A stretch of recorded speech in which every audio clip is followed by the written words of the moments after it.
All right. Hey, everybody. Welcome back. Thank you to Evan and Lena for covering 304 without me. That you guys did an amazing job. It was so good. Of course. I wasn't the same without you, but it was really fun. Yes, we were happy to give you the day off. I loved you reading my little notes of like me just being incapable of controlling myself when I'm doing the notes recap. Well, because I do want to make it clear that like, okay, so if you guys don't know how this process works, Amanda watches the episodes, takes notes on every scene, and then puts them in there with like her own thoughts and stuff, and then we go over her notes. And Evan and I usually like refresh ourselves on the episodes. I've been rewatching from the beginning, so we'll like refresh ourselves on the episodes and then also give our own thoughts like while we're talking. But yeah, that's like basically what this podcast is us reading work that Amanda did. All of Amanda's side comments are always so much funnier than what actually is going on in the show, and it makes it better. Oh, thanks, guys. It was really cool to listen to an episode that I like didn't know what was going to happen. Like that was awesome. Yeah, it was fun. But you know, everybody needs a mental health break every once in a while, and now that there are 3 of us, there might be occasional episodes where only 2 of us are hosting, because one of us needs a brain break, and that shit happens. So, but we're back. We're back. All 3 of us needed to be here for this one. This one go crazy. Yeah. And all 3 of us are going to need to be here for the next one, too. Like, season 3. Oh, Amanda, welcome back to season 3, by the way. Oh, yeah. Oh, yeah, this is your first episode back to season 3 since the finale. How does it feel? It's, it's like coming home. It's, as a person who just watched Supernatural all the way through twice post-finale, I can endure anything now, even knowing what the ending is like. You have so much power and your brain is so big. Like, I don't know how you are able to do it that many times since the series already ended. It's a lot, but people seem to like seeing me lose my mind about it on TikTok. So here we are. But this is The Luck We Had, a shameless recap podcast. And this is season 3, episode 5, The Sins of My Caretaker. Banger episode. A good banger episode. Like one of the better ones of the whole series, if I am honest. Like season 3 is like top of my charts. Like it's post mid-season, they just had this season 3B is just like insane. It's so good. It's so juicy. Like, it feeds you so well. Like every single character has an interesting storyline. Like season 3, A was like the appetizer. This is the main course, baby. This is the main course. So without further ado, let's jump into this bitch. This episode was, of course, written by Sheila Callahan. This is Sheila's first shameless episode that she wrote, was Sins of My Fucking Caretaker. And she made it clear what she came to do. She's like, Gallaghers, I fucking got you guys. Don't worry, besties. I got you. She knows how to write these characters immediately. She ends up writing 12 episodes total through 2018. She's also credited as a producer on 24 episodes. Yeah. And her other writing credits are shows like United States of Terror, which is a fucking brilliant show, and Hemlock Grove. That's and a good Sorry for Your Loss, too. And a few others. Hemlock Grove? Yeah, it's a really good show. I watched it like years ago until and I didn't realize it was fucking Bill Skarsgård's in that show. Oh yeah, it's about like werewolves. It's kind of interesting. Like it's that's what it sounds like. His whole niche of like the supernatural. Yeah, but she did that, and this episode was also directed by James N. Murrow. This is his one and only shameless directing credit. In and Out, one hit wonder. He's also directed shows like Southland and Animal Kingdom, which have very kind of similar vibes, and like that completely tracks. He is also a cinematographer and was the DOP on the first 3 Shameless eps, the pilot, Frank, the Plank, and Aunt Ginger. Good for him. Yeah. It was so... The first 3 the first whole, like, season was so British, the way that they filmed everything. Like, because they were just trying to pay homage to, like, the original, but, like, dude... It was so British. So British. And Southland and Animal Kingdom have really good cinematography too, so like it totally makes sense. Like, and he's been around Shameless now, so like he knows what these characters are like, at least for the first 3 episodes. So I'm excited. I love when DOPs direct, because it always looks so good every time. Yeah. Like that one episode in season 11, like was gorgeous because the DOP did it. Yeah, episode 10. I think. Yeah. So the synopsis of this episode is the city of Chicago gives notice that they're doing work on the sewer main. The problem? Aunt Ginger's bones are still buried in the lawn, and Frank needs to find her before the city does. The previously on was done by Frank, as most of the previously ons are. And previously on Shameless, Frank was helping Debbie train to hold her breath in the public pool. Carl thinks he has cancer. Jody is starting to open up to fun sex stuff with Sheila, except it might trigger his addiction. Fiona is stuck in blowjob hell at work. V and Kev are trying to get pregnant. Mandy has a half-sister, Molly, who has some gender stuff going on. Fiona thinks Lip is sending the wrong signals to Mandy, helping out Molly like this. The whole family now knows that Ian is fucking Jimmy's dad, and Frank, a few episodes back, called CPS on the Gallaghers. Wonder what's gonna happen this episode. I really like that this episode aired 3 days after Valentine's Day, and we all know what happens in this episode. Yep, it was our Valentine's Day treat. A treat. So true. Oh yeah, it aired on February 17th, 2013. And then we get the title sequence, and we open on the Gallagher yard being marked off with spray paint by city workers who even spray over Frank's unconscious body laying in the backyard. Because the guy's just like, fuck you, Frank, and just does it anyway. I like that shot a lot. He has it on him for like almost the whole episode. The entire episode. Yeah, the line up his back. I really like that shot because it does it over the camera, which is really cool, and I love when they do those things. When the cinematographer is the director, you get cool shit. When the POV shots... Upstairs, Fiona is trying to get off. She's trying to orgasm, but Jimmy has forgotten how to go down on her because he's thinking about his gay daddy issues in his brain. If I was Jimmy, I would simply be different. Yep. If I was Jimmy, I would simply not actually do that because Fiona deserves everything. Something in the little canoe or... I forget who Yeah, she's like something. Little man in the canoe. Which is, like, true, but it's like, come on, Jimmy. I'm in a sailboat, not a canoe, so I'm different. Yeah. But Fiona does not have time for bad sex. She's got shit to do. And she does not have time for Jimmy's stupid fucking breakdown about his gay dad. She doesn't have the room to process it in her brain. Yes, it is like, that is a really big deal, honestly. And it's like, you should feel shocked and whatnot. But like, the way that he knows about all the other stuff going on in their lives, and he still chooses to be like, I cannot focus on this right now. It's like, bestie, we got priorities. Yeah. So Fiona goes downstairs and answers the back door because the city workers are banging on the back door. And the guy kind of judges her for her, like, just woke up look. Like, and she stares back at him. She gives, like, it's a whole story told in looks. He looks at her and she looks back at him like, yeah? The fuck are you looking at? Like, yes, I just woke up. It's like 7 a.m, dude. The casualty of everyone always being awake at like 7:30 in the morning, already doing 15 things, are the most unrealistic thing of this fucking show. I mean, do you remember being in high school though? Because when you went to school, you were up at that time of the day. But I'm talking about in the sense that they do so much stuff in the morning time. Oh yeah, it's because time isn't real in the show. Yeah, but it is also just like when you wake up at 7. Like, on your own and start doing stuff, you realize how long the day actually is. Oh, yeah. Because I work mornings, so it's like, my start time will be like 6:30 in the morning. I'll finish by noon. I still got the whole day ahead of me. Yeah. Okay, but she answers the door, and he tells her the water is going to be shut off for the day because they're doing work on the sewer lines. And it's in like 2 days, they're going to shut the water off. So they get a couple days warning. They're digging up the yard to do sewer work. And then over at Sheila's, she is waking up to Jody standing above her, installing a sex swing over their bed. And he's wearing like a thong or something. Like his balls are like hanging out. One of those little leather things. This is where I would also like to announce that I have started Black Sails again.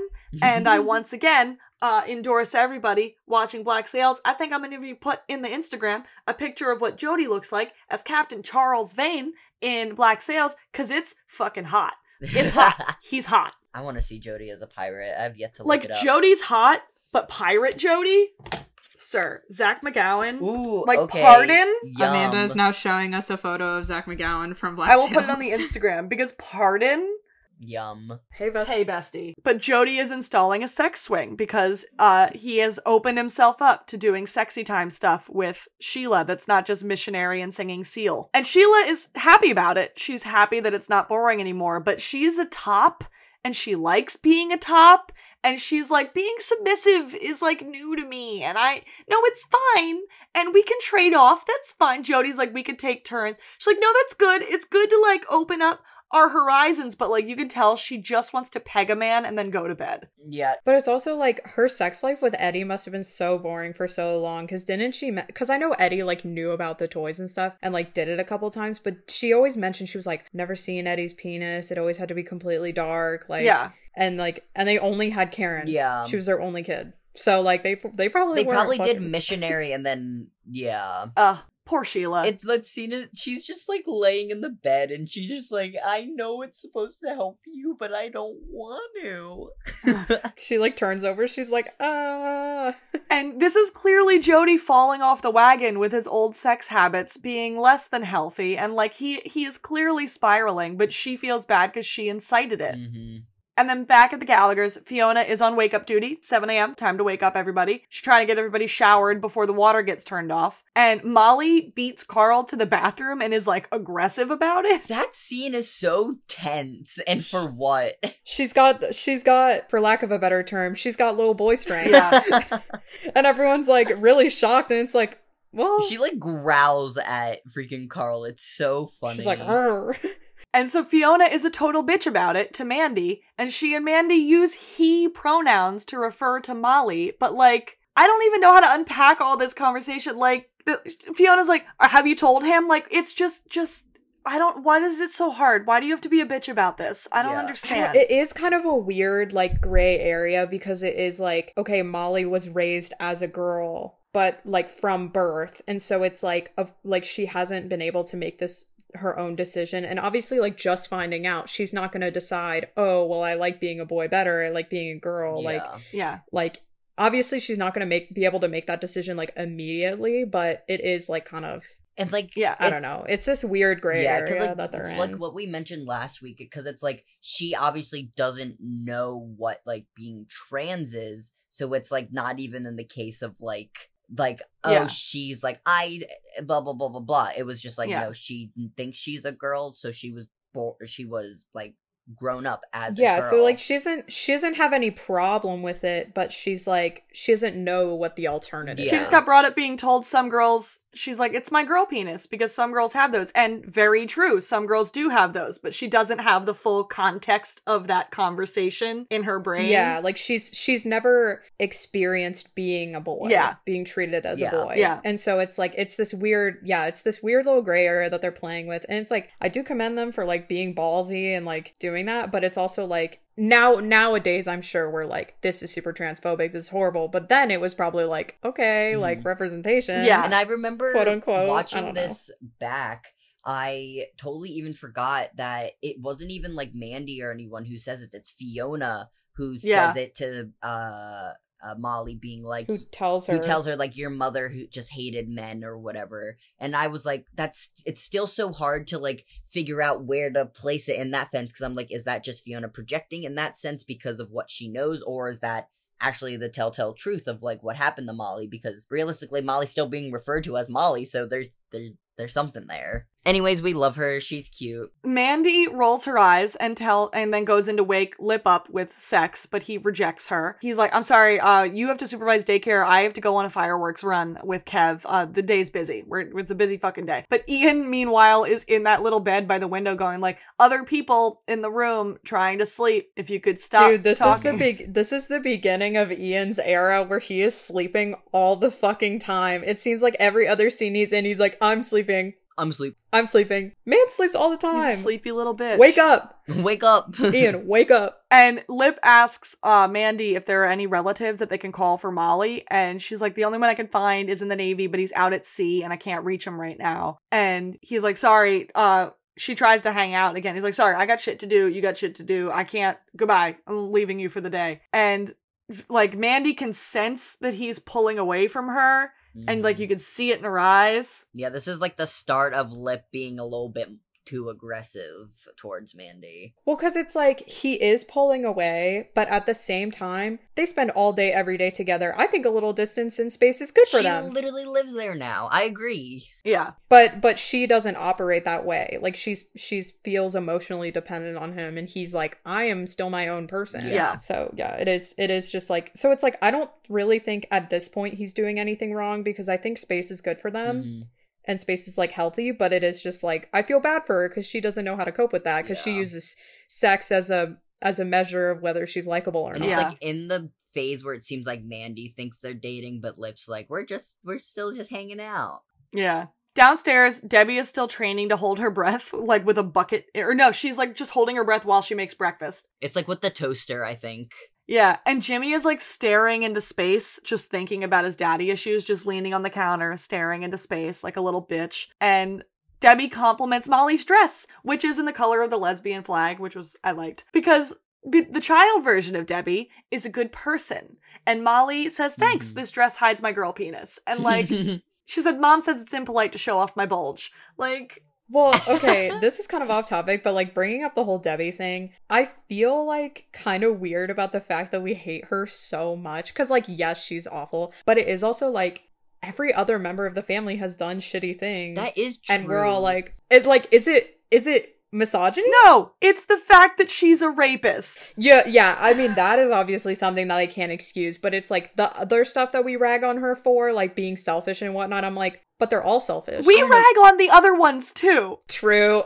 Debbie just hits a nerve with me, and I don't know why, because Is it because she's a woman, though? No! I'm just asking. I'm not suggesting that you guys are thinking things. I'm just saying, do we need to take a step back, do some internal cataloging? Like, I deal with my own internal misogyny. Yeah, so do I. They started writing her so horribly. Like, even Fiona does selfish stuff in the early seasons, and we're just like, girl boss, do your thing. Yeah, and but people, like, I've seen on TikTok and Twitter are like, I hate Fiona, she's so selfish, blah, blah, blah, and it's like... That's misogyny. It's like, that's misogyny, because Fiona gave up her entire life for those kids, and now that she finally gets to do things for herself, it's like, Debbie's always been doing things for herself. Yeah. Debbie is just a selfish bitch 24/7 now. Like, Debbie just only goes with what will benefit her in that moment. And I do rag on Lip a lot, too, because I just think he's so evil. Yeah, and we call Ian and Mickey dumb little assholes all the time, too. Because they are. Definitely, like, early on Lip and, like, mid-season was more, like, sneaky, like, bastard Lip. But, like, he's like, it was fun to watch him, because you'd be like, oh. Yeah, and, like, but, like, he's obviously redeemed himself since, like, he became a daddy and, like, all that stuff. But, like, no, they all equally have gotten the shit on from us. And, like, especially as we progress with later seasons, we will have more to say negatively about everyone. Oh, for sure. It just so happens that Debbie sucks a lot. Yeah, it just so happens that they ruined Debbie completely. Maybe it's just because they don't have a lot of female characters in this show that I'm like, because like the fact that we're ragging on this one female character so much is like, because we can look at V throughout the entire series and be like, I want to marry you, sit on my face. Like, well, V never does anything bad ever. Exactly. Yes. V has never done anything wrong in her entire life, so she literally she never ever, like, I can't even really think of one thing where I'm like, she was completely in the wrong. Yeah. I really can't. Because V's right all the time. Let's go back to shitting on Debbie, but she's being cute right now. Yeah, she's still a good character. Yes. Fiona comes downstairs, tells everybody about the water being shut off and the yard being dug up by the city. She says, listen up, Gallaghers and Milkoviches. Bestie, you've got no idea how long you're going to be saying that in this kitchen. Well, a lot of the Milkoviches become Gallaghers. That's very true. There is always a Milkovich around in this goddamn kitchen, and I love that. Which is funny, because they like portray them as being like enemy families, like this like Romeo and Juliet, because apparently Frank and Terry used to beef a lot, and then because it was like about which family was like running the South Side or whatever, and it's like, meanwhile they're just fucking. Well, and it's like, yeah, it's like, obviously if you're talking about like business, the Milkoviches are running the South Side. If you're talking about likability, yes, probably the Gallaghers over the Milkoviches, but it's like, you both suck. Yeah. Yeah. So Fiona gives out orders about the water usage in the house over the next couple of days. And Debbie's like, yeah, what are we going to do about Ginger, the body, and the backyard? And Fiona's I love like, how Debbie is the mastermind being like, Bones? yeah. Remember this? Like remember this seemingly insignificant detail that you guys don't remember, but I remember because I'm the only character who remembers things. Yeah. And Fiona's like, well, that is a problem for later in the day, Fiona. She is off to work. She's got to get to work. She tells Jimmy, who is still staring off into space, she's like, you need to suck it the fuck up and get on with your life because I need you to be a functioning human. My favorite thing is when Debbie's like asking him for help and he's like, my finger, dude. My pinky's broken.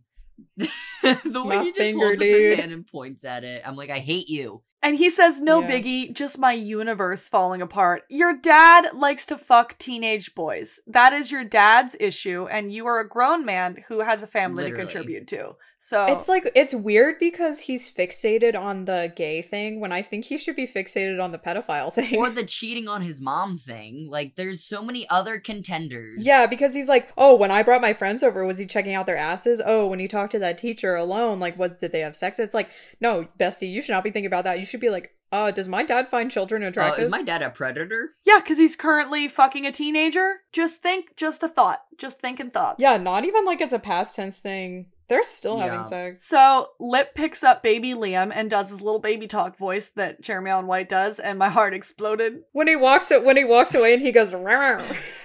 Liam talking this whole season is just, he's babbling like a baby. I love when they babble. And so, like we said, things are super awkward between Jimmy and Ian, and like they just like can't be in each other's orbit. It's super weird. And outside, Fiona is waking up Frank by throwing him a shovel, commanding him to find Ginger in their yard before the city does, because then they will find out that Ginger is dead and he has been cashing fraudulent checks and somebody's going to go to fucking prison. And Debbie gives him a beer. And he like gets up to start looking. Like, good morning, here's a shovel and a beer. Start digging up a body. It's like a shovel, a beer, and some Advil. Yeah. For his hangover.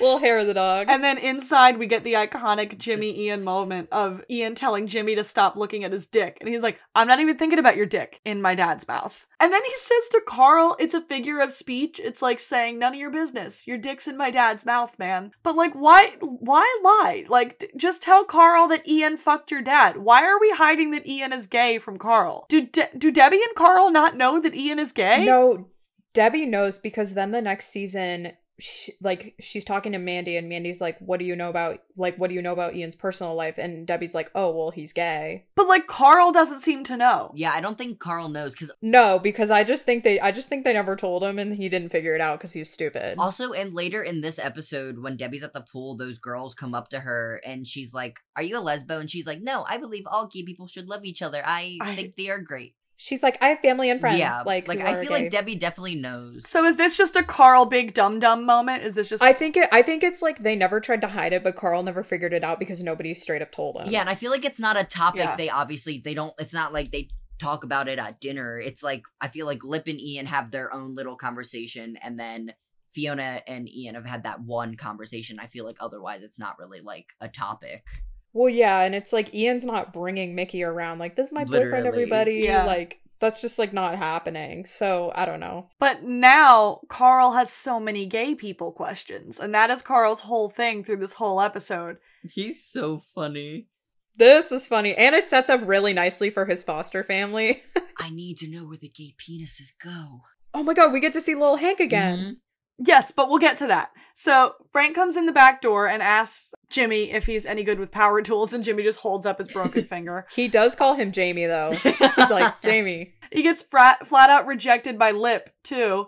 And then he tries to recruit Carl to get some tools from Sheila's house, and Carl's like, I can't, I have cancer. And Frank's like, oh, I forgot that I told you that. The clinic called and you're fine. He's like, I'm sick. And he's like, you don't look sick to me. He's like, cancer? And he goes, oh my god. Dude, the pills guess work. What? The pills work. The scene is so funny. It's stuff like that I always forget, like, how good of an actor William H. Macy is. Like, I'm just like, every scene I'm just like, he just makes everybody else look better by comparison. And then we go over to the public pool where Debbie begins her journey of being corrupted by the bitchiest teenagers I've ever seen in my life. Oh my god, they're so annoying. Like you said, they ask if she's a lesbian and like trick question. Foreshadow, but the writers didn't know that. She didn't know. Debbie be like compulsory heterosexuality. And then she goes on a rant about gay rights like all true allies do before we realize like, oh, right. But the bitches are just bitches who tell Debbie to grow some tits. She's 10. She's a good couple years away from that. So, and her tits are like, I'm here. Well, current Emma. Current Emma, her tits are like, I'm here. And I relate to her for that one. At Sheila's house, there are sex toys everywhere. And Jody and Sheila are fucking super loud upstairs. And Frank takes all the credit for that. He's like, I made that happen. And then he tells Carl that a butt plug is a pacifier for your anus. Which isn't wrong.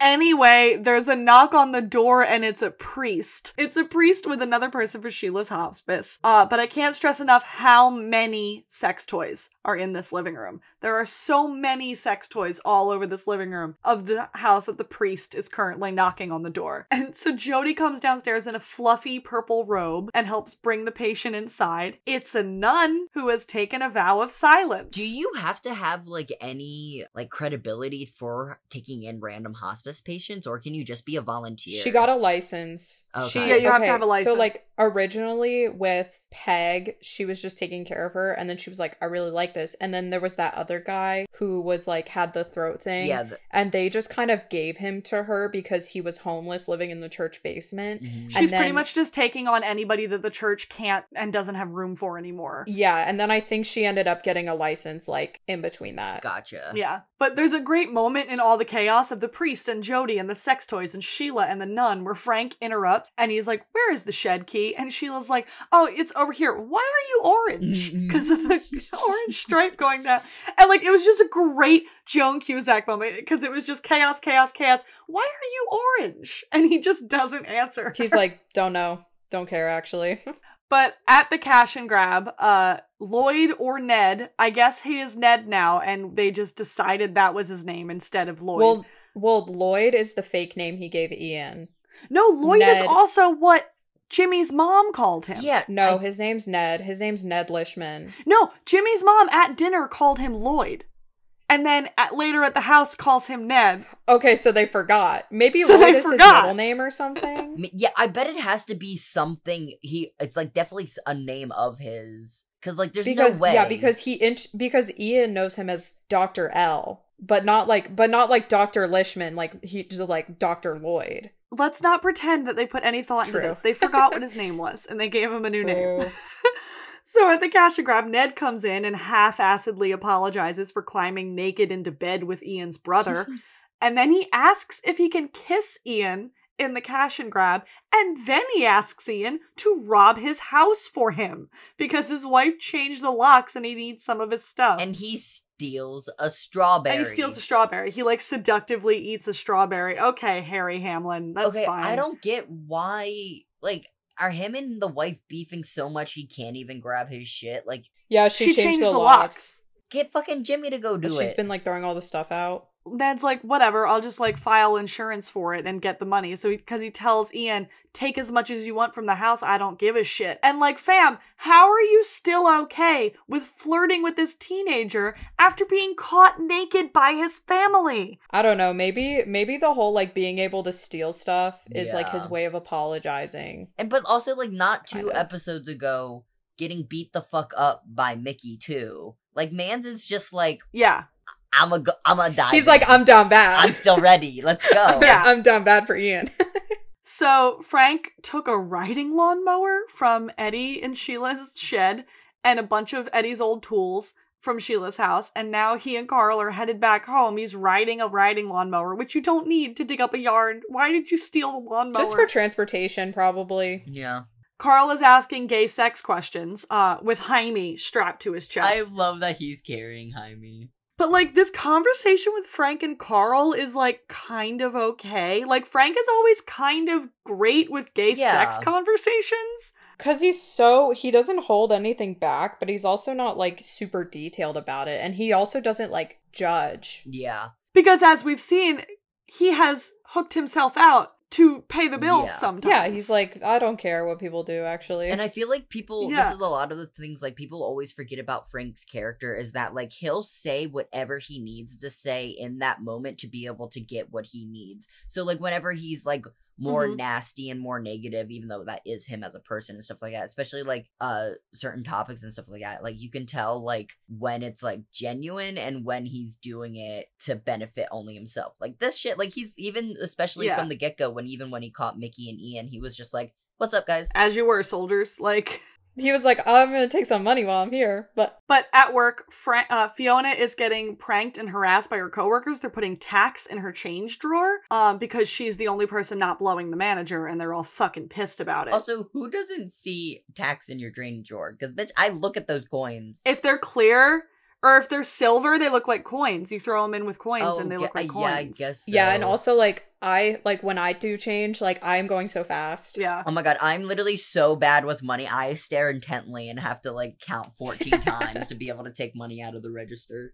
But, like, they're also mad that she's the only one not blowing the manager and she gets to keep her job. You can all just stop blowing him. If you all do that, then he can't fire you all. That was her whole point. Strength in numbers, man. Penis strike. But instead, they'll just be mad at Fiona. I'm also genuinely surprised, like, there had to be a female worker prior that would have had to revolt in some way. I guess that he just, like, fire her and then just be like, bye, and just kept probably. only the true allies. Maybe they're not mad because, like, she's currently not doing it. Maybe they're mad because she never got to do it and she still got the job. Yeah.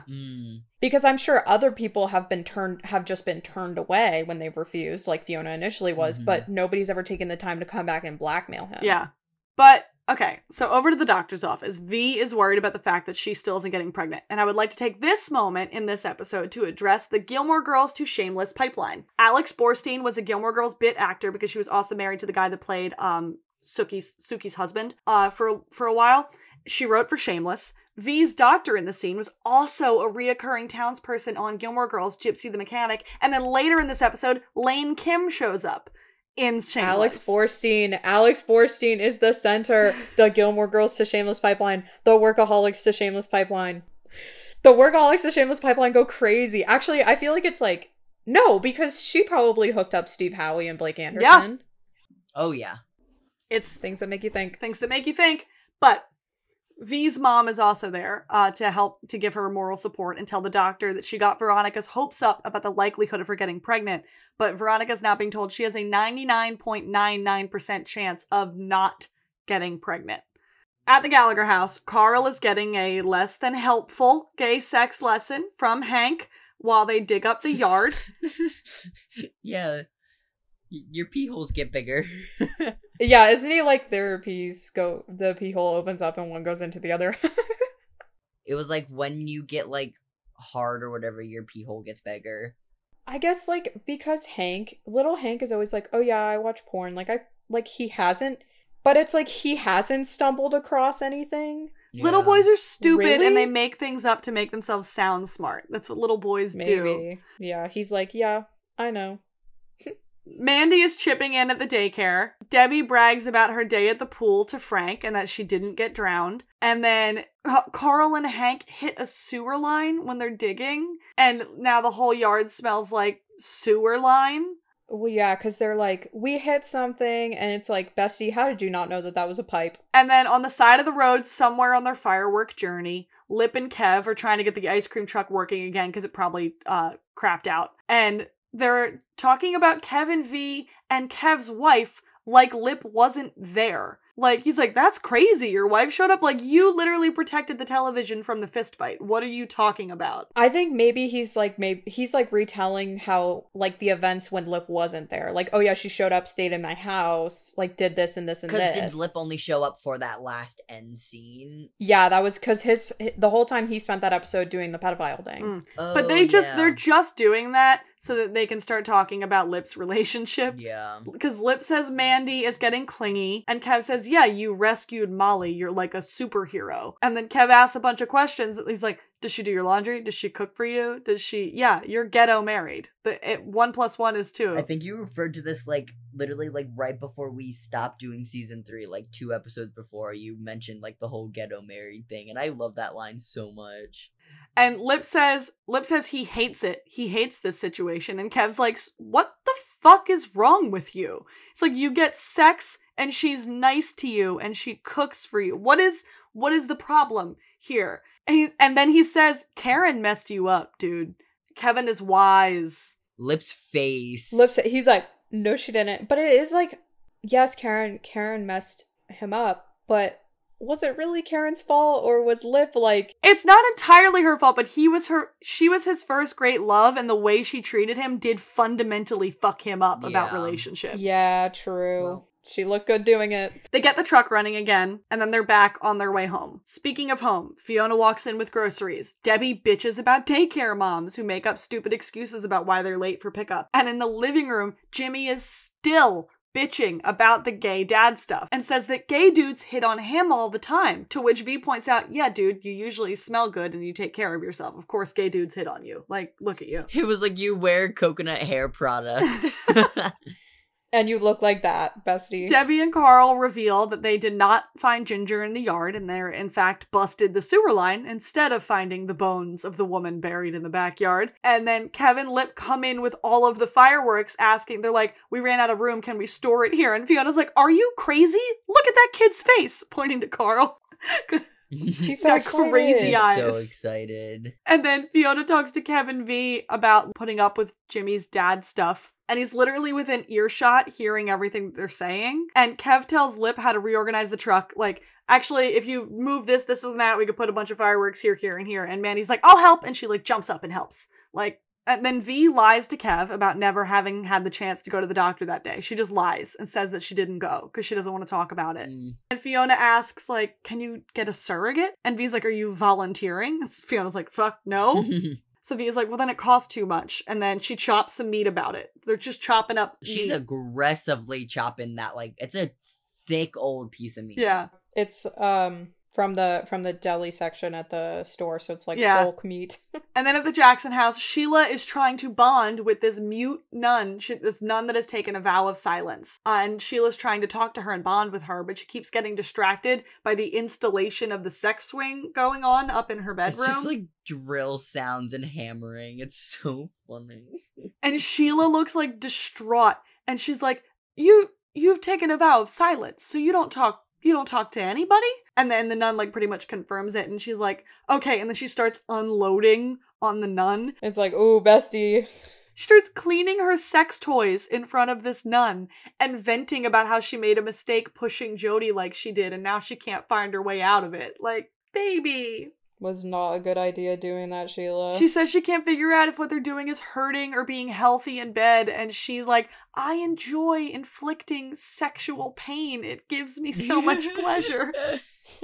I love her. I love this woman. Good for her. I'd also like to talk about the camera shot in this scene. So, like, while she's talking to the nun and while all the noise is going on upstairs, the camera is on the ceiling, looking down at them like it's on the ceiling fan, or like it is this looming action happening up on the second floor, or the idea of God looking down upon this nun and Sheila in judgment. Like, the placement of the camera in this scene was like really, really creative and really cool. Mm-hmm. And that's what you get when you let a director of photography direct the episode. You get cool shots Literally. like that. And then also we get Jody calling Sheila mom again. Oh yeah, he calls her mom. So weird. But this time it's like Mommy. Mommy, not like mom, like you're my mom, like Mommy. And then at the Gallagher house, Jimmy and Fiona are doing the dishes, and Jimmy has a breakthrough about some more dad bullshit. And then he's on a roll. Like, it's just a montage of them going through the rest of their night, like showering and getting in bed and all the things. It's so annoying. And again, there's creative camera choices, like while he is sitting on the toilet just talking to her about his revelation about all of his gay dad shit, Fiona is in the shower trying to listen and be supportive and shampooing, and like the camera is like at the shower head looking down on her, and it's really cool. Mm-hmm. And then in the next scene, Debbie is sneaking out of her room to steal a bathing suit, and the camera's like all the way down the hall, like hidden around the corner. And it's just a really cool shot of like Debbie sneaking out. Like the way the camera is placed gave you that like sneakiness. They do a lot of like higher up shots in this episode. But Debbie sneaks into Fiona's room to steal a bathing suit from Fiona so she can have a big girl bathing suit to wear to the pool so that she doesn't get made fun of. And in the boys' room, Carl is now learning about the butthole involvement of gay sex because he has to know where the penises go. Mm-hmm. And then Mandy comes in to answer the questions instead of Ian, the one having the gay sex. I think Ian is trying to be incognito. He is on incognito mode. Because Carl runs his mouth. Well, because I feel like Ian would be like, if I answered this, then Carl would be like, how do you know so much? Because with Lip, it's very obvious. It's like, oh, Lip's brought his girlfriends around forever. And also Lip is just cultured. So it would make sense for him to... So my big brother Lip, who knows everything. But if Ian did, it'd be like, how do you know that? But like, Ian... I don't understand why we're hiding the fact that Ian is gay from Carl. Like, why are we... What is happening here? I feel like maybe Carl just, like, can't keep a secret, and then it would be, like, really bad for everybody if he was like, oh, I have a gay brother, by the way, and they were like, what's his name? Should we beat him up? Yeah. Carl runs his mouth, so I think it's probably smart that they dn't tell him yet. Yeah, at least till he's a little older. But while Mandy is answering these questions, Lip comes in, and Mandy's like, me and Ian are gonna get high and watch TV. Do you wanna get high and watch Family TV? Guy. They're gonna watch Family Guy. So embarrassing. Well, isn't Alex Borstein play Lois? Yeah. Yep, she does. Connections being made. Fiona comes in. She's like, last call on laundry because they're going to shut the water off. I have to do laundry tonight. And Mandy's like, oh, I already did me and Lips. And Fiona gets pissy about it. And she's like, well, next time, throw in everyone else. It's like, shut the fuck up. Why are you being so annoying? Like, honestly, that was probably a full load if she did both her and Lips laundry. Yeah. That was probably a full like, full she's load, just such an asshole to the Milkoviches all the time. And it bothers me so much. It is like my one big negative trait about Fiona is how mean she is to the Milkoviches at all times. And I feel like we've never seen her directly, like, affected by them either, too. She's just always, like, a bitch towards either of them. I think she has this whole, like, holier than thou mindset because the Milkoviches do illegal stuff for fun while and to survive, but the Gallaghers do illegal stuff pretty much only to survive. Mm-hmm. And they look down on them. But they're like, but the Milkoviches take pride in doing illegal crime activities. Like, they love it. But the Gallaghers actually want to make something of themselves. There are some Milkoviches you can shit on at all times, and his name is Terry. All the other Milkoviches, like, give me a moment. Well, and a lot of the other ones. Yeah, the ones that we care about, though. Why are we being a bitch to them? What's happening here? Yeah. And then at the ball house, it seems that V had the, okay, I actually did go to the doctor and I can't get pregnant, like, conversation with Kev, because they're talking about adopting and accepting the fact that they might never get pregnant.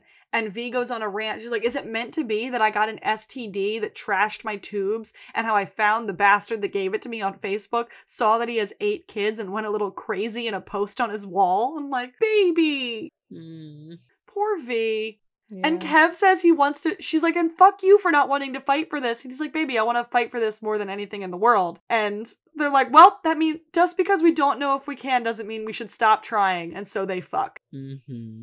Good for them. The next morning, Fiona wakes up Frank outside and says that if the city finds the bones and figures out what Frank's been doing, then he'll never get out of prison. About the social security checks. He'll never get out of prison. But anyway, it's time for fun. It's fun times.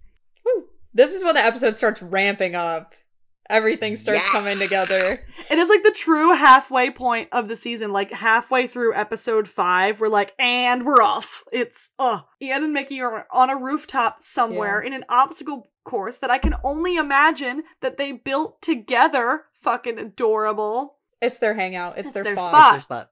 Mickey has his little perch where he watches him. Ian is running the obstacle course while Mickey up on his little perch is shooting real bullets at Ian while Ian runs the course because Mickey is a good shot and Ian trusts Mickey to not actually shoot him. Plus, I bet Mickey was like, well, if I shoot at you, then it simulates real war things. So if I actually shoot at you, and Ian was like, are you trying to kill me right now? And also danger sexy, so...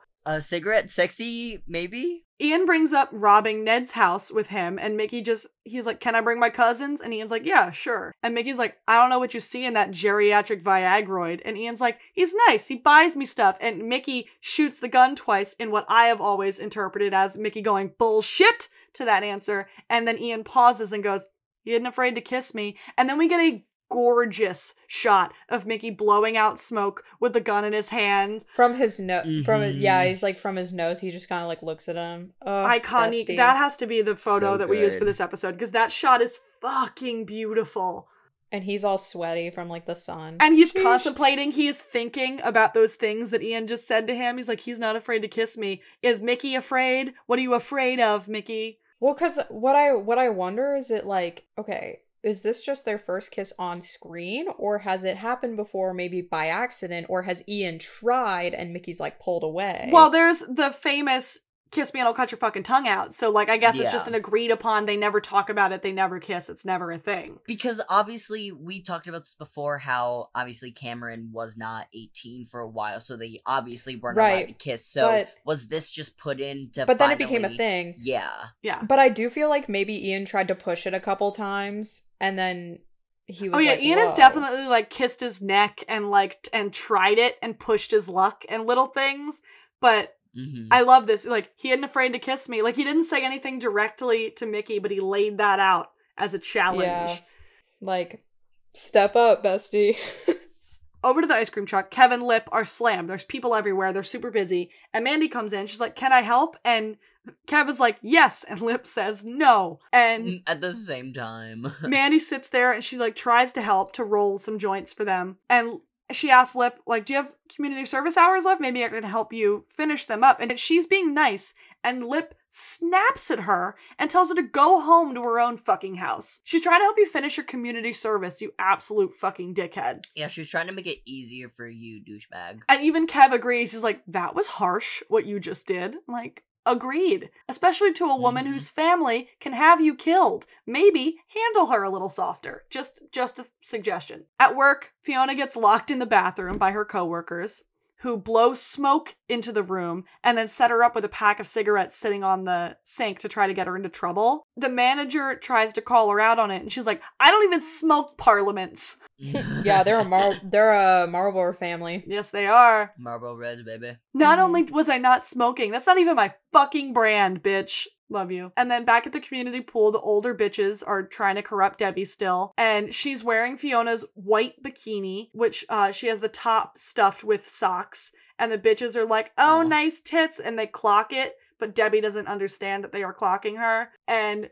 then we're going back to Jimmy. He is still going through it. He's at the alibi now, complaining about being broke, to which Tommy points out, so is every fucking buddy in this bar, you asshole. And Kate, the bartender, had gone on vacation, so she tells Kev about it, and once again, Jimmy makes something about himself, complete with calling his dad a fairy. Classic Jimmy. Just dropping a slur, my guy. Kate's like, a fairy? Really? Is it like 1963? What are we doing? Oh yeah, here? Kate calls him out. Yeah. I miss her so much. Kate was queer, and I will not be taking questions. Oh no, she was definitely a lesbian. That's why she was so embarrassed about having sex with Frank. Yes. And then Kev comes over and says that no one likes to hear a grown man whine, dude. And Jimmy needs to get the fuck over it because Fiona doesn't have time for all of this bullshit. Kev is the sayer of truths in this episode. Kev is the ultimate. Because, like, Jimmy's being so stupid. Like, he already had his chance to have that the night of. Obviously, him and Fiona probably talked about it. So he probably was able to speak his fucking truth going on through that. But he's been sulking. And everyone's fed up with it. It's been a couple days, yeah. Yeah. And then in comes Frank to the alibi, lying about a bounty of jewelry from a robbery that his mom pulled back in the day that's in his backyard. And then he says some racist things and tries to fool some of the barflies into helping him dig up his backyard. And Tommy and the one-armed man are the only ones that agree. Oh, I remember the one-armed guy from season 1. I remember Or him. season 2. I think it was season 2, actually. Because Jody was there. And at the pool, Debbie gets out of the water. She wrings the socks out in her top that you can, like, see the lines on the tube socks through the top of the white It's so bathing suit. chunky. And she, like, wrings it out. and the bitches have set her up. They put ketchup on her chair, and they start screaming, "Ew, period!" And when she sits on That's it, so fucking mean. it's so mean. So It's evil. sad. I feel bad for Baby Debbie. Baby Debbie is a different thing. Yeah. And then we join Kev and V. They're pulling up to they're pulling up to V's mom's salon, going over the fact that all of their other options for surrogates are not options. Fiona's too white, Yeah. and all these other things. There's actually a really cute moment where Kev asks V about, he's like, "What about your pretty cousin?" She's like, You're my pretty cousin." It's like, "No, because you're pretty. And I want our kid to be pretty like you're pretty." And I'm like, I don't know. But then she goes, she's 16. Yeah. Yeah, and it's like, But like, that was really cute though. He's like, "She's really pretty No, and it you're was really so pretty. And I sweet. want our kid to be really pretty like you." Oh, babe. Adorable. And then in the Gallagher yard, Tommy and the one-armed man are still helping Frank dig, and even they are starting to get fed up about the sewer smell in the backyard. I can smell that. Like, I can smell that in my Yeah. brain.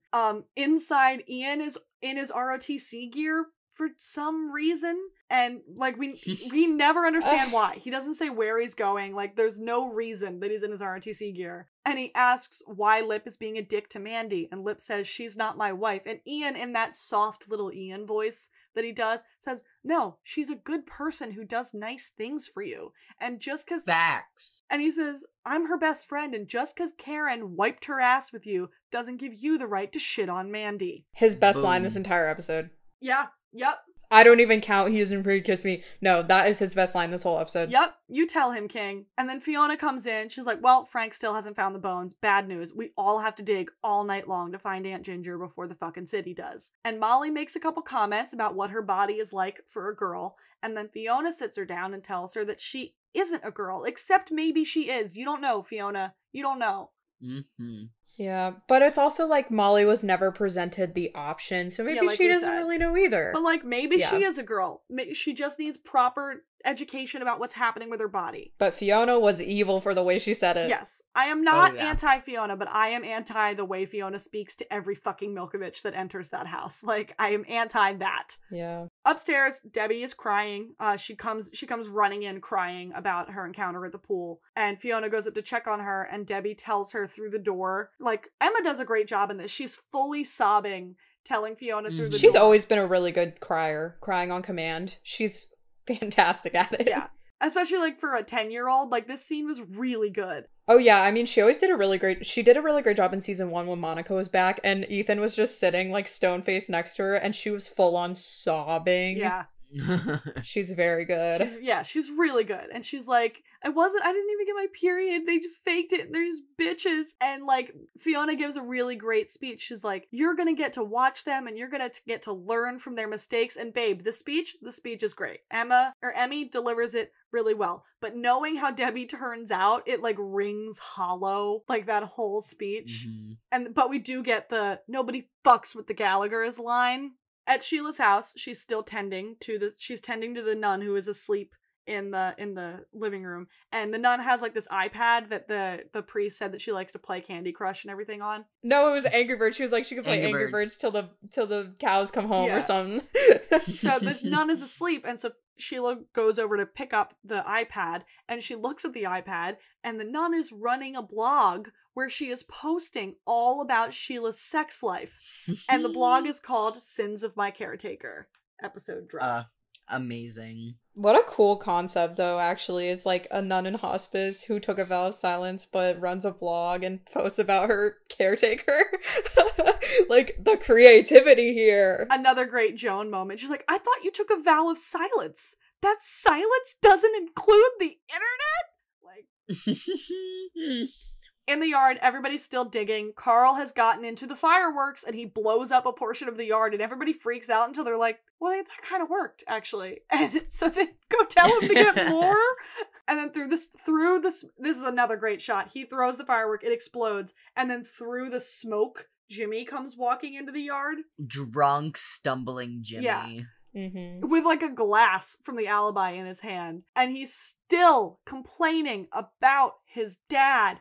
But Fiona, she's had enough. She's done. She's fucking done with this. And Emmy gives another great Fiona speech. The transphobia is there. I acknowledge it. There's transphobia in Once this speech. again. But Justin and Emmy yelling at each other is tough. When that vein starts to pop out in his forehead, you know it's getting real. Yeah. The side of her neck and that vein in his forehead, I'm like, oh, shit's going down. And Justin's forehead. When her eyes literally look like they're about to bulge out of her head. Well, and you can see the tears and like welling up too. Oh, she's so good. Yeah. She's like, we are literally digging up a body right now. How can you even compare our situations? I do understand what he's trying to say about like the trauma Olympics, where it's like, oh, my trauma is way worse than your trauma, but it's like, Bessie, this is a time sensitive situation. Yeah. Like, of course we can unpack this later, but like right now, you got to get with the program. Yeah, you got to pick up a fucking shovel. I got to pick up a shovel. Yeah, the way she says it too, she's like, you can talk all you want about your gay dad, but dig while you're doing it. And it's like, okay, I like, sure. And then he pussies out again, and she says, oh, that's great, walk away, it's a real pussy move. Yeah, why don't you go cry to your gay dad about it? I always love the way she delivered that line. It's to your gay she's got some hard Chicago A's in that one. She's like, your gay dad about it. Yeah, she's pushing that Chicago accent. At the ball house, Veronica's mom is sitting on the couch, and Veronica's like, so yeah, you're gonna carry the baby for us. And then Veronica's mom's like, so then you take it and I don't deal with it. And they're like, yeah, while Kev is whacking off in the closet into a turkey baster. Whatever works. They gotta keep it fresh. Insemination is expensive. Do it yourself. DIY. The sun is starting to go down, so Fiona calls it on the digging for the night. And Lip and Fiona have like a little moment, and Fiona says, the Gallaghers sure know how to pick 'em. And like, that's a lot. But it makes Lip call Karen for some reason. Well, because everybody this whole episode was like, Karen shat on you. Yeah. And he's like, oh my god. I think he's finally starting to realize, like, Karen fucked me up. Yeah, because he calls her, and we get another Jeremy moment. Sheila knows how to write moments for, like, every character. Because we get a great Jeremy moment. And, like, no matter how mad I am at Lip, like, I love to watch Jeremy do things. And he rants to Karen on the phone about what a selfish bitch she is. He's so, like, just, like, jab after jab, and I'm like, yes. He talks about his kid. He talks about her kid and how Jaime's doing and how Sheila's doing and how he's doing. He's like, you know what? Fuck you. And like, incredible. And then he hangs up the phone and turns around and sees little Liam playing in the dirt, scooping up stuff with a little shovel. It's such a cute little shot. He's just like digging. Also surprising that no one else grabbed him while going inside yet. Yeah. But I love that rant on the phone to like the woman that Lip thought he was going to be raising a child with, and he like angrily slams it, and then he turns and picks up his baby brother and takes care of him, and like really cute. And then in her room, Fiona lays down and calls Jimmy and asks where he is, and he doesn't answer, and she rolls over and cries herself to sleep. Meanwhile, Jimmy is naked in bed with Estefania, you fucking asshole. He's evil. What a bitch. And then we join Lip rattling the fence outside Mandy's aunt's house, screaming for Mandy to come down. And we look at her through the chain link fence, which again was a really cool shot. And she says, I'm not a tool, so you don't get to treat me like one. Sheila Callahan, you quotable bitch. Mm-hmm. So many good quotes in this episode. Lip sort of apologizes and convinces Mandy to come down. And they light fireworks and they cuddle, and it's really cute. And I love Lip and Mandy when they get to be cute, because Jeremy and Emma had like really good chemistry. Like it was really good. And like it was beautifully shot again, with the fireworks going off and the glow of the fireworks against Mandy's face. Like it was really beautiful. I love that. All the fireworks just going off. Also, that couch must be dirty as hell, but I love it. Yeah. But like the fireworks going off, and then the train, like the slow motion trains passing by while it's happening. They're cute. So good. The next morning, Ian pulls a panel van up to Ned's house, and Mickey and his brothers get out. Because it's Iggy and some guy I don't recognize. Colin, I think. It's Iggy and some... No, it's not Colin, because we've met Colin. Yeah. Colin is one of the bigger guys. I think it's just, like, legit, just some random... No, Colin is the one with the curly hair. Yeah. The curly blonde hair. It's one of his cousins. It's just some guy. Yeah. It might be one of the cousins. I think they replaced the other cousin with Iggy. Yeah. Because it was easier to get Michael. Yeah. So yeah, they jump out. It's Mickey and his two brothers, and they start going through their bag of guns. And Ian's like, whoa, guys, no guns. It's just a drunk old lady in there. So Mickey like reluctantly makes them put the guns away, and the boys go into the house. And then Ian lights up a cigarette in the van, and Mickey comes running back in and kisses Ian on the mouth, and then runs back out and flips him off. Did you know that they were supposed to wear ski masks in that scene? Yes, I did see that original They were script. supposed to wear ski, and he was supposed to like pull up the ski mask, but that doesn't make sense to me because if the whole idea was that they go in during the day and they look like movers, why would they be wearing weird clothes? Right? The ski mask thing. Yeah, because the writers were like, wait a minute, that doesn't make sense, actually. And, like, yes, I very much did see the truck pulling up, pause the episode, write out exactly every single beat that happens in this scene, and then go ahead and watch it. Like, because I've seen it so many times. Because you're like, I know. I know. First Gallaghers lip lock, baby. That's the first one. We got it. Because Mickey Milkovich ain't afraid of shit except emotional intimacy. Good for him. And then, so he flips Ian off, and he runs back in the house, and Ian gets a cute little smile on his face, and he's smiling so big. At the Gallagher house, Fiona wakes up to the sounds of, like, the city people working on the water main and fucking panics because they have to finish digging and find Ginger's body in the yard. And then it's, like, intercut between Fiona and what's happening at Ned's house, too. So over at Ned's, Ian and Mickey and Mickey's cousins are stealing everything they could fucking carry. And then Mickey and Iggy get cocky and try to carry out a grandfather clock on their own. They're such fucking It's so idiots. funny. But it's too heavy. It falls. Because, like, there's, like, the beat, and they, like, look at each other, and the music stops, and then it's just, like... Noel and J-Mac just... And then the clock falls on Iggy. It's too heavy. So they wake up Jimmy's mom, who has a gun. So they drop the... A shotgun. They drop I mean, the clock. good for her. Yeah. They were breaking into her house. They drop the clock and they go to run out, but Mickey does not run fast enough because she gets off a shot and she shoots him in the ass with a shotgun, and he's like, "No fucking way!" And he comes hopping out and he hops into the van, and Ian, the ultimate dumbass, is like, "You got shot, Mickey." And Mickey's like, "Yeah, I fucking know I got shot. Drive." This reminds me of one of my favorite Ian moments ever. And this is like when he's manic though, but when in season 4, when Frank's like on his deathbed in the hospital before they take him out because they're like, he got a liver. Ian walks in and looks at Frank and he just goes, "How you feeling? How you holding up, Frank?" Frank is fully in a coma. Oh. He's like, he's literally standing there. He's like, "So, how's it going, Frank?" But I He's in a coma. literally watched this scene again of, "You got shot, Mickey." "Yeah, I fucking know I got shot." And I had the thought, they get married. They're so stupid. And at the pool, Debbie is putting dirt into bags, and that's all we get from the context of that Sandbags. scene. Sandbags. I say again, the Gilmore Girls to Shameless pipeline continues with Kiko Agina, I hope I pronounced that right, aka Lane Kim of Gilmore Girls, playing the CPS agent who is now sitting in a car outside of the Gallagher house getting a lecture about how to handle her very first home visit. So, like, in between... That scene is so funny, though. Yeah.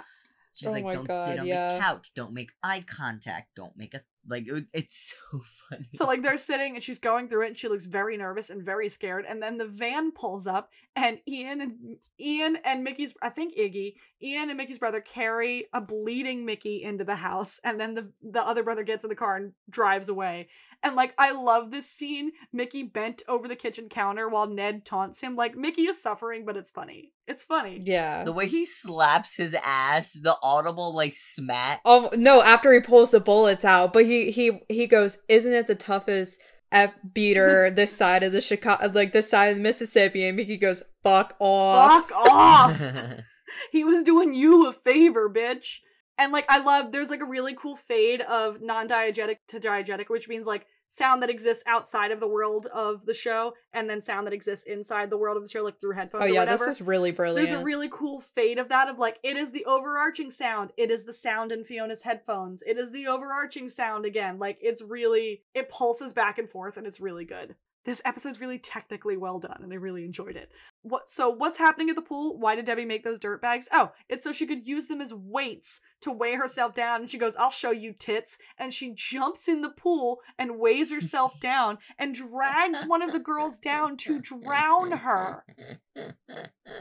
I love that laugh, Evan. Thank you. Girl boss. Girl boss? She's just girl bossing. Yeah. And at the house, Kiko musters up her strength and gets out of the car. But in the house, the noise of Mickey screaming and the kids in the living room makes it hard for anyone but Carl to hear the knocking on the door, so he goes to answer it.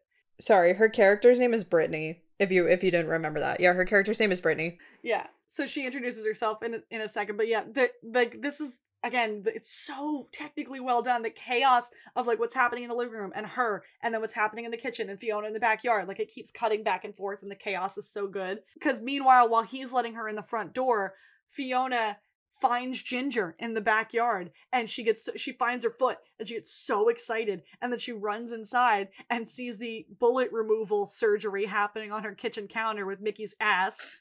Okay, can I just say, this Noel's scream is so good. It's so good. Mm-hmm. He sounds like he's legit, like, in pain. Yeah. In so much pain. He's like, ah! He is suffering. She like walks in and she's like, "What the fuck, Ian?" He's like, "Sorry." Ian, what the fuck? And he goes, I can explain. He can explain it. And so, like, she sees that happening, and then she finally clocks that Brittany woman walking in. She's like, "Who the fuck are you?" And she's like, "I'm Brittany Sturgis. I'm with CPS." And while that's happening, Debbie comes running in, raving about the fact that she just drowned a bitch at the public pool. And she's like, "Nobody F's with Debbie Gallagher!" Like, right in front of Brittany, the DFS agent. And all the chaos and everything, like, that happens with Debbie, and then all the chaos and everything, like, stops. And boom, credits. Like, oh, it's so good. It's so good. The music comes back for, like, a second, and then the after-credit scene, we see Sheila, in disguise, dropping the nun off outside of a church and leaving her there. Doesn't she, like, throw her suitcase into the street? That she does. And then it gets hit by a bus. Yes, it does. Just like that guy in season 11. I can't even. Next week. And then the credit music. It's called The Store by Toothpick Warriors. Okay. Next week on Shameless, DFS takes the kids and Fiona is losing her shit about it. Like, next week seems so serious because it is. Fiona is losing her shit about it, trying to get Frank to help get them back. And then the kids are getting split up into different foster homes. Mickey invites Ian over to his house, except Terry is going to catch them and call the Russian. And we'll put a trigger warning at the top of next week's episode because shit is going to get dark. Well, we'll just say it right here. In next week's episode, we are going to discuss homophobia and homophobic beating and the forced rape of one of the characters. That is going to be discussed next week. So that's your warning, and we'll put a trigger warning at the top of next week's episode too. It's a lot. How do we feel about this week, all? It's a fun episode. It sets up for some drama. I think the next episode is really, like, it's such a sad episode, but it's so brilliant, especially the title, Cascading Failures, because that she talks about, like, when a plane starts going down, and it's like, oh my god, it really just was, like, one bad thing after another happening. And that's what this episode felt like. This episode felt... It was a great...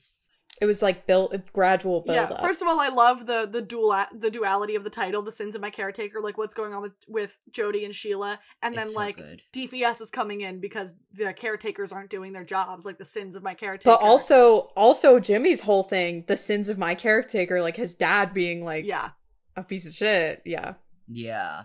Like, it tied in with almost every, like, storyline going on right now. Yeah, it's crazy. And, like, I love that it was chaos on chaos on chaos, like, just mounting, and it's crazy, and it's wild. And then I just loved that moment at the end, like the daycare was going crazy, and there's everybody just, happening, like, stops. And, like, Debbie comes flying in, and Debbie, like, is like, panting, and, like, huh, and then everything just, like, and, like, quiet, a hush takes over the room. And then next week, that hush just continues with them, like...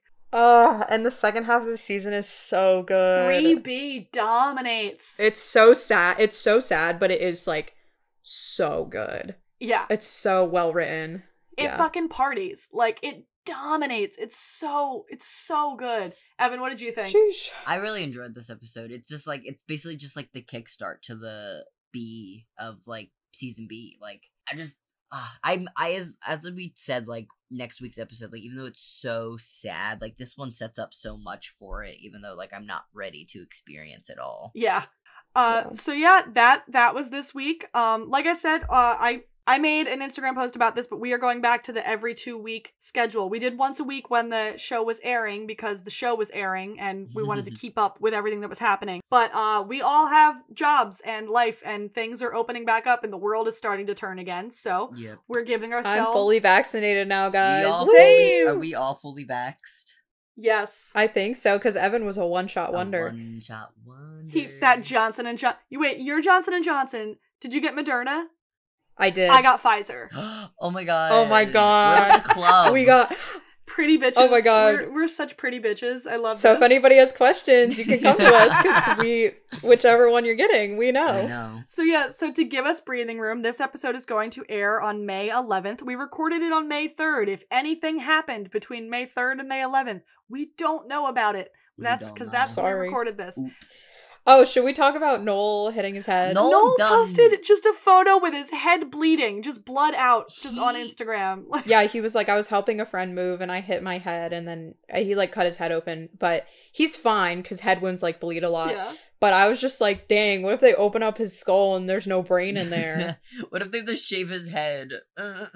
Done. Cam and Christian Isaiah, though, commented on his Instagram, and it was, like, really cute. Christian's like, you're okay, though, right? And he's like, yeah, buddy, I'm fine. I'm like, oh, it's so But yeah, cute. Noel's already got that Will Arnett hairline. Stop. So, like, I don't think they'd need to shave it. No. He has, like, bleached and blacked his hair, like, 2 times in such a short amount of time that, like, his hair's I'm sad that he already went back to the bleach blonde, because his natural hair is, like, a little bit darker. Yeah. So why is he so bleached? Like, he immediately, like, he didn't even let it fade for, like, 2 seconds. Like, they finished filming and he was like, okay, before I leave set... He was like, I'm done. Before I leave Goodbye, set, Mickey. you gotta... Whatever. Goodbye, Mickey. But thank you all. We got another lovely email today that I responded to, somebody asking about what I thought about the Brad's baby part of the season 11, and, like, the part where they fact forgot that it got about dropped. it. Yeah, and I was like, well, here's the thing, they forget about everything on this show. So we love getting emails from our listeners. Please keep emailing us. That is so much fun. I enjoy that so much. And you can email us at luckwehadpod. You can follow us on Twitter at luckwehadpod. You can follow us on Instagram at luckwehadpod. Fellas, where can they follow You can follow us on Tumblr at luckwehadpod. You can follow us on Tumblr. You can follow us on TikTok. Are we going to start posting on TikTok? No, I don't think Maybe so. not. You can follow I have no us if you plans. want. I am managing the Tumblr though. Okay.